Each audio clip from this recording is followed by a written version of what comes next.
Hey there, pirates. Welcome aboard the Anime No Me channel. Just imagine if at that moment when Garp showed up, all determined to leave little Luffy with Dadan, he had changed his mind. Or better yet, what if instead Dragon himself had put his foot down and said, "No, this boy is my son." And if the world is going to tremble at his name one day, then he better start learning early what that means. Because maybe he already knew. Maybe ever since he saw that wide smile on the baby's face, he thought, this brat isn't ordinary. He's going to shake everything up. So let's pretend that's what happened. I hope for your support to help our crew win, and to do so, you just need to click the thumbs up button, leave a like, and subscribe to the channel. By doing this, you will win an incredible devil fruit. So just comment which fruit you want. Luffy didn't grow up in the middle of Goa's forest, running around with Ace and Sabo, getting scolded by Dadan, and eating half-raw meat stolen from bandits. Number in this universe, he grew up surrounded by maps, strategies, and secret meetings. He grew up inside a hidden revolutionary army fortress. And you know what? He hated every second of it. Over time, the revolutionaries began to realize that boy wasn't normal. He was chaotic, yes, but there was something else. Luffy might break a few important things just because he thought it was funny. He might call Kuma Robo Bear and try to climb on him like a toy. He probably had nicknames for everyone, from Ivankov to Sabo, because yes, Sabo was also rescued early in this world and became like a brother again,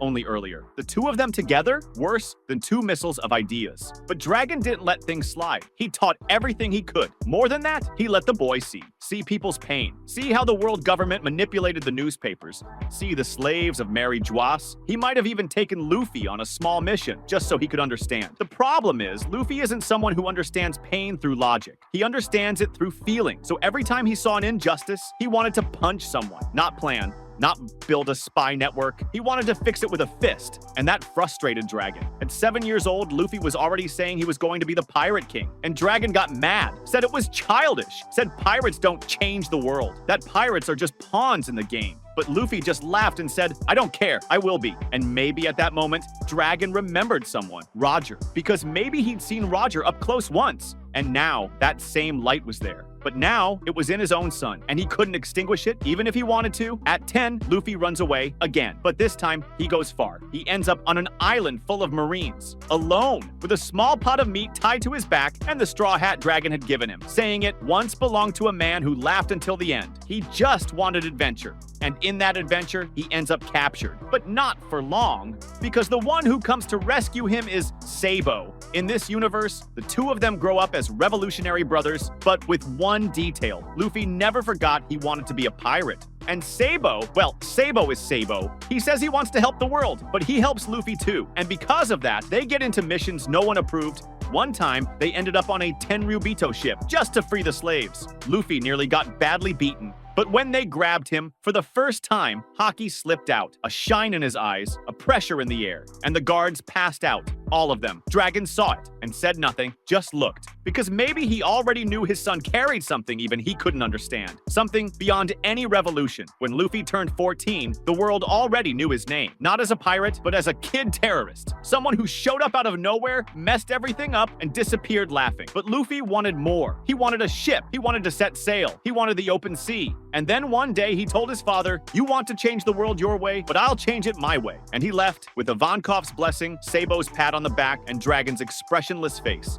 But the problem is that would also bring consequences. If Luffy had been raised by Dragon from the start, the first and most painful consequence would be simple, silent, and irreversible. He would never have met Zoro. And that detail changes absolutely everything because Zoro wasn't just the first crewmate, he was the mirror, the one who held the emotional rudder of the crew in the worst moments, even without smiling, even without getting the jokes, even without asking. So imagine a Luffy who never reaches Shellstown, never finds that swordsman tied to a wooden cross, never gets to say, you want to be the greatest swordsman in the world? Then come with me. That just doesn't happen. Zoro remains alone. Maybe still imprisoned, maybe freed on his own, maybe dead from a random decision by Morgan. And the world never sees that green-haired guy swear never to lose again. Luffy, in this universe, grows up surrounded by revolutionaries. Not by someone who chose to follow him purely out of trust. Without Zoro, there's no moral leash. Because no matter how free Luffy is, Zoro was the one who imposed an invisible limit, a silent respect. He was the one who said when something crossed the line. Without him, Dragon's Luffy grows with a different kind of morality.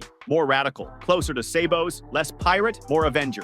and that changes the entire course of the journey. Then comes Nami's absence. Because without passing through Shell's Town, without becoming a pirate in the traditional way, Luffy never steps into Orange Town. And if he doesn't step there, he never fights Buggy, never eats that horrible food at the floating restaurant, never has to punch a giant lion. And more than that, he never meets the cruise thief, the wounded cartographer, the girl who stole from pirates to save her village. Nami is never recruited. Arlong remains an isolated threat in East Blue. Maybe he continues enslaving Kokoyashi for years. Maybe he gets defeated by another pirate. Maybe the Revolutionary Army never even notices his existence. And Luffy, without her, never has that moment of real rage, of help me that Nami whispers, never hands her the hat, never feels the weight of fighting for someone who no longer believes in hope. Usopp also fades from this universe, because Syrup Village only becomes part of the story thanks to the classic route. The lying boy, son of Shanks' sniper, is left alone telling stories to himself. And maybe one day he takes a small boat and tries to follow his father. But he never meets Luffy,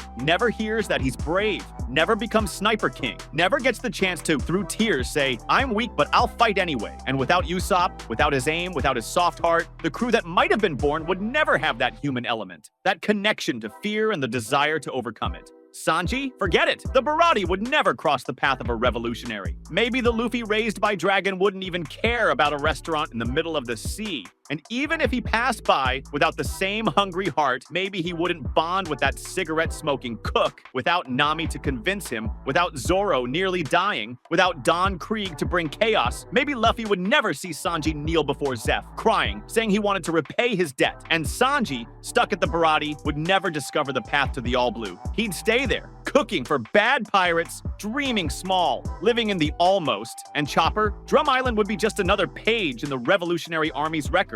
A cold, sick, and isolated monarchy. Wapol would be just another name on the list of tyrants. And the little reindeer who once dreamed of pirates would probably stay on the mountain, looking after the other reindeer, alone, visiting Dr. Hirulik's grave, with no one to tell him that monsters can be accepted too. With no one to smile at him wearing a straw hat, Robin might still be rescued by the revolutionaries, but not in the same way. Without the straw hats, maybe she'd never find a group that treated her like a friend. Maybe she'd just become a tactical asset, used in espionage missions. Maybe she'd never see the beauty of having a place in the sun. Maybe she'd never say, I want to live. Frankie would remain in Water 7, without the crew as a push to build something beyond weapons, without building the Sunny, without being part of something greater. And Brook, trapped in the Florian Triangle, might hear his own laughter echo for decades, without meeting a single living soul, without singing Binks' sake to anyone. Without those meetings, Luffy's saga would have no color. It would have strength, no doubt. It would have impact, maybe even sooner, because Dragon would have prepared him for that. But it wouldn't have emotion. It would be a journey of purpose, not one of discovery. The Luffy raised by the army would know what justice is, but maybe he'd never understand the value of friendship in its purest form. In the end, Dragon's Luffy might still become a legend. He might even be the strongest man in the world, but he would never be the Pirate King. Because being Pirate King isn't just about being strong. It's about being free, with people by your side. It's about turning enemies into friends. It's about collecting promises made through tears, laughter, and meat. And without the Straw Hats, he would never have had that. He would have command. He would have respect. He would have the world at his feet. But maybe in the silence of the ship, he'd feel the absence of something he never lived, of a sleepy swordsman, of a fiery navigator, of a long-nosed liar, of a cook who complains about everything, of a doctor who cries easily, of an archaeologist who understands glances, of a shipwright who blows everything up, of a skeleton who sings alone, of a fish man helmsman who understands the sea like someone hearing music. Maybe he'd miss having a crew, even without knowing what that means. That was today's content. We hope you liked it and want to share your opinion on the subject. Don't forget to share the video, give it a thumbs up, and I'll see you in the next video. Take care and stay amazing.